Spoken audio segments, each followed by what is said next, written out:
Alright, here we go. First issue with first issue with the plasma cutter.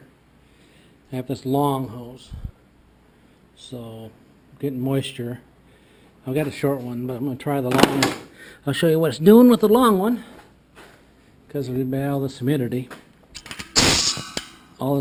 And of course I didn't think there's any stuff in the bottom of that tank, but you know, when there's humidity with compressors, you know what happens. You know, when it's hot out, actually. So we'll just kind of plug this thing in. Okay, so put it on. This is the first time I've used it since I did those compressors, but we just got that rain the other day, but all this stuff's been inside. So I'll show you what it's doing.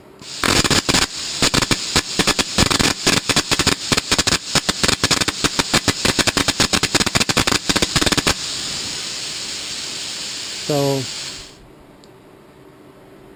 that's what it's doing. I heard comments of some of the people that have these things, the comments of this regulator being bad and such, but nothing about all that stuff and how they needed to get rid of that regulator for because it was cheap.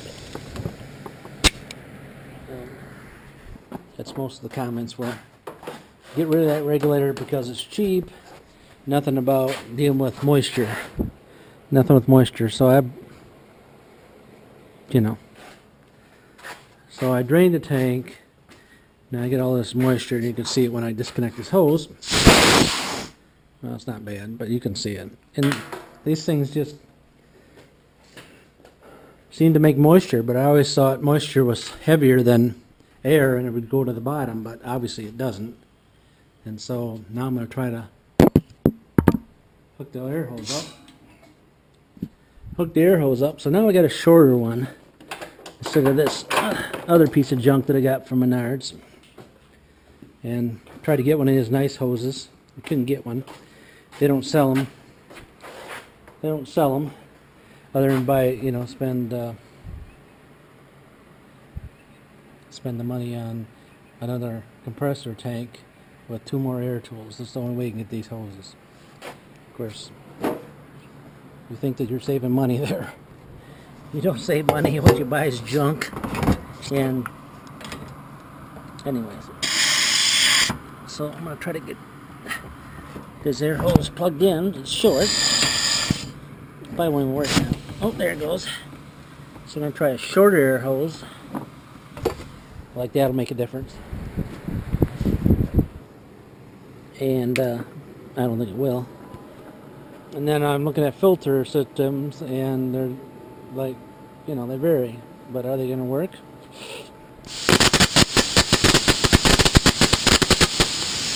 Same thing.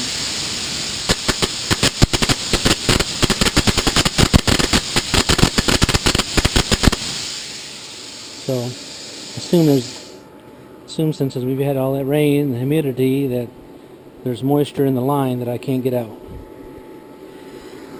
And I know there's moisture in there, because you can see it.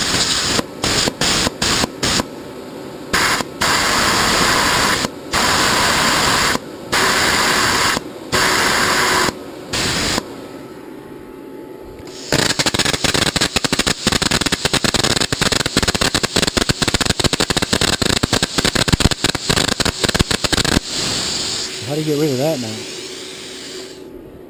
Go to Arizona, move to Arizona where there's no moisture in the air.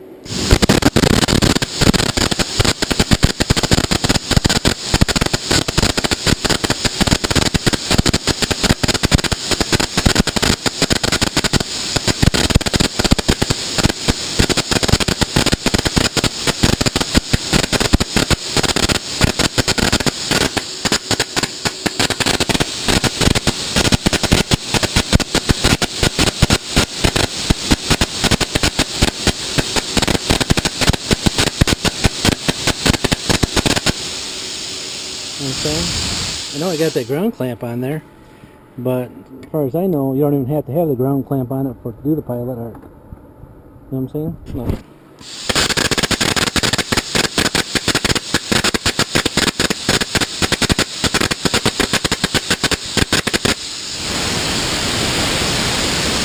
I don't think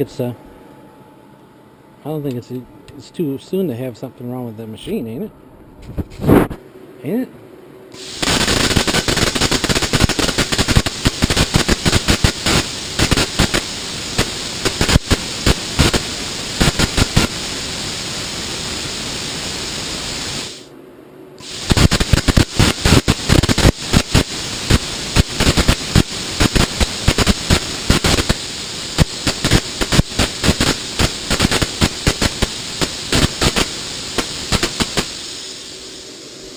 And I have no idea what you can run down through there to get rid of that moisture.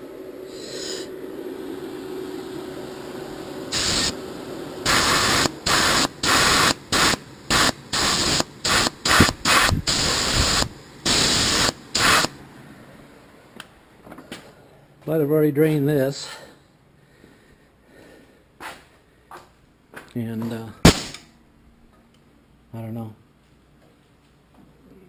I guess I could get one of those compressorless air compressor tanks, $1,000, but yeah. So I fixed that valve thing because it kept going back up through. I'm missing a spring here, so I gotta find a spring for it. That's what's left of the spring right there. It fell apart. So that's what gonna fix that. No spring in there to push it back up to the so it can seat. Now I can't cut nothing because I can't stop the moisture from coming out of this thing.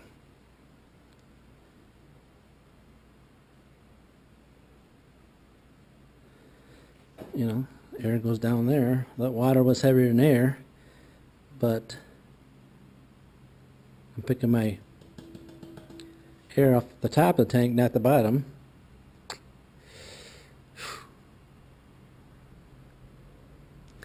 Don't know. Rather discouraging, you know. Rather discouraging. I gotta wait till wintertime when there's no moisture in the air. Well, there is moisture in the air, though.